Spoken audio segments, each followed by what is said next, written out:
sebagai bentuk penghargaan terhadap karya para pelukis cilik, serta anak yang memiliki potensi dalam bidang seni lukis. Komunitas Balarupa Palembang menyelenggarakan pameran lukisan anak di Geraha Taman Budaya Sriwijaya Jakabaring selama 15 hari, mulai dari tanggal 16 Februari sampai 2 Maret 2019. Rudi Marianto, salah satu anggota komunitas, mengatakan, kegiatan ini untuk menggairahkan kembali pameran seni di Palembang.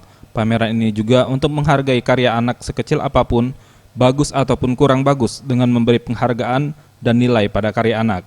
Esensi dari menghargai karya anak bukan hanya dengan memenangkan lomba atau memberi hadiah, tetapi juga mempublikasikan karya anak-anak tersebut kepada halayak ramai. Dalam pameran ini ditampilkan sebanyak 80 karya lukisan dari 18 pelukis anak asal kota Palembang.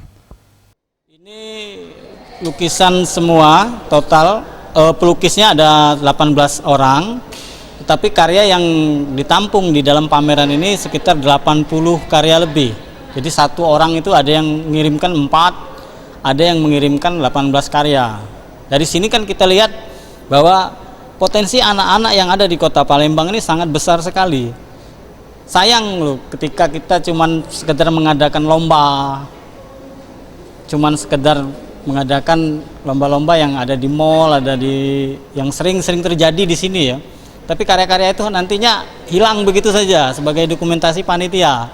Nah, di sini kita tawarkan ke anak-anak ini untuk berpameran, dan untuk berikut-berikutnya harapan kita juga ada pameran-pameran anak selanjutnya itu loh, untuk meningkatkan kualitas si anak ini sendiri. Sri, pengunjung pameran lukisan anak, mendukung adanya pameran ini, dan dia menghimbau agar pameran seperti ini lebih sering diselenggarakan untuk menumbuhkan minat anak terhadap seni melukis. Menurut kami sih bagus ya, walaupun dari dari TK ya, dari TK sampai SMP bagus kok lukisannya.